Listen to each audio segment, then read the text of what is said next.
नमस्कार दोस्तों, exam card YouTube channel में आपका स्वागत है। आइए बिना समय गवाएं शुरू करते हैं आज के महत्वपूर्ण करंट अफेयर्स वन लाइनर्स। हमारे वीडियो को शेयर करना और हमारे चैनल को सब्सक्राइब करना न भूलें। 1. विश्व हेपेटाइटिस दिवस 28 जुलाई को मनाया जाता है।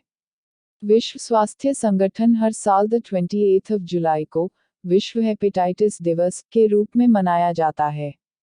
यह दिन वायरल हेपेटाइटिस के बारे में जागरूकता बढ़ाने के लिए मनाया जाता है, जो लीवर की सूजन है जो लीवर कैंसर सहित कई स्वास्थ्य समस्याओं का कारण बनता है। इस वर्ष विश्व हेपेटाइटिस दिवस 2021 की थीम हेपेटाइटिस कैंट वेट है।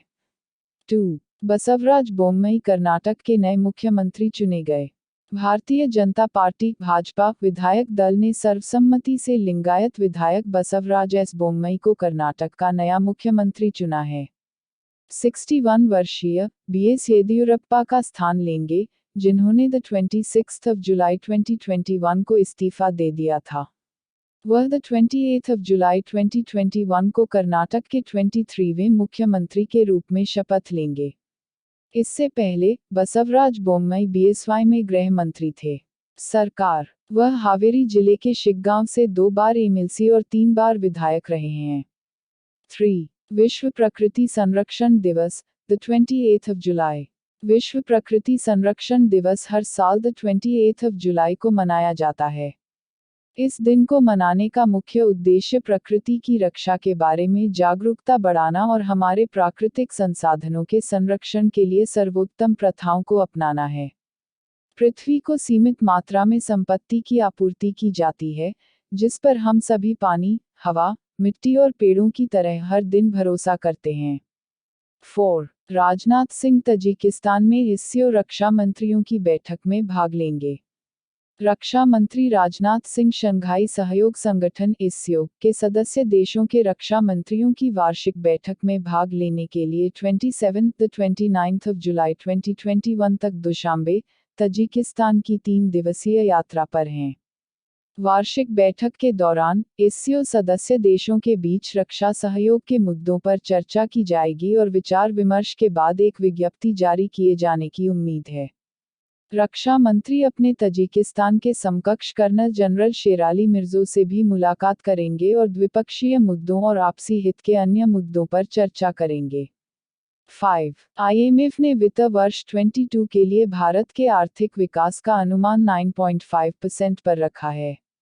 अंतर्राष्ट्रीय मुद्रा कोष (IMF) ने वित्त वर्ष 2021-22 FY22 के लिए भारत के आर्थिक विकास के अनुमान को 12.5% से घटाकर 9.5% कर दिया है। जीडीपी विकास दर में गिरावट का कारण टीकों तक पहुंच की कमी और कोरोनावायरस की नई लहरों की संभावना है। 6. रूस में आयोजित होने वाला भारत रूस संयुक्त सैन्य अभ्यास एक्सरसाइज इंद्र 2021। भारत रूस संयुक्त सैन्य अभ्यास का 12वां संस्करण, जिसे एक्सरसाइज इंद्र 2021 कहा जाता है, 1 से 13 अगस्त 2021 तक रूस के वोल्गोग्राड में आयोजित किया जाएगा। यह अभ्यास संयुक्त राष्ट्र के जनादेश के तहत एक संयुक्त द्वारा आतंकवाद विरोधी अभियानों का संचालन करेगा। अंतर्राष्ट्रीय आतंकवादी समूहों के खिलाफ बल।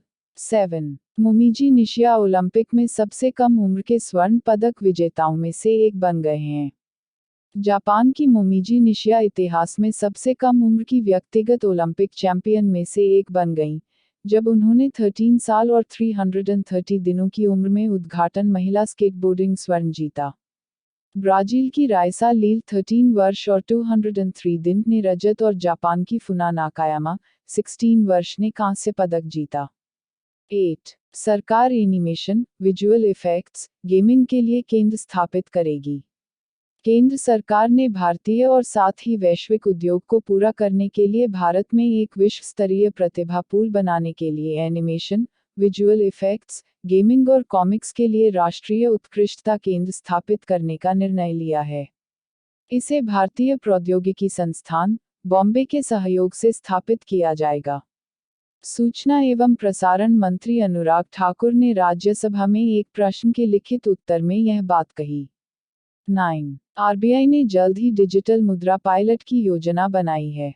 भारतीय रिजर्व बैंक वर्तमान में अपनी डिजिटल मुद्रा, central bank digital currency (CBDC) के लिए चरणबद्ध कार्यान्वयन रणनीति पर काम कर रहा है और इसे जल्द ही थोक और खुदरा क्षेत्रों में लॉन्च करेगा।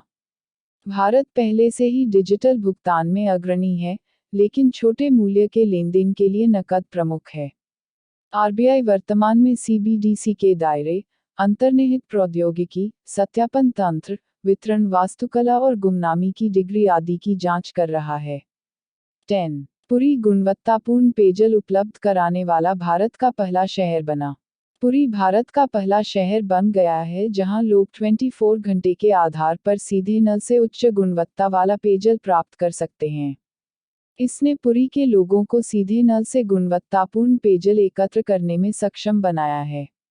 अब से लोगों को पीने के पानी को स्टोर या फिल्टर करने की जरूरत नहीं है। 11. मध्य प्रदेश सरकार ने आयुर्वेद को बढ़ावा देने के लिए देवरन्या योजना बनाई। मध्य प्रदेश में आयुष को बढ़ावा देने और इसे रोजगार से जोड़ने के लिए सरकार ने देवरन्या योजना बनाई है। यह योजना राज्य के आदिवासी क्षेत्रों में रहने वाले लोगों को रोजगार प्रदान करने के लिए बनाई गई है। देववर्ण योजना के माध्यम से प्रदेश में आयुष दवाओं के उत्पादन के लिए एक संपूर्ण मूल्य श्रृंखला विकसित की जाएगी। इस कार्य में स्वयं सहायता समूह भी अहम भूमिका निभाएंगे। छात्रों, हमने आपका समय बचाने के लिए इस सुपरफास्ट महत्वपूर्ण दैनिक करंट अफेयर 5 मिनट की श्रृंखला में शुरू किया है।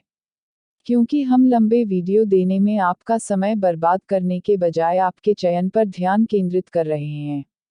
अगर आपको लगता है कि हम अच्छे वीडियो प्रदान कर रहे हैं तो हमारे चैनल को लाइक, शेयर और सब्सक्राइब करें और हमें हमारे टेलीग्राम चैनल और फेसबुक पर मुफ्त PDF और एग्जाम कार्ड द्वारा प्रदान की गई अध्ययन सामग्री के लिए फॉलो करना न भूलें।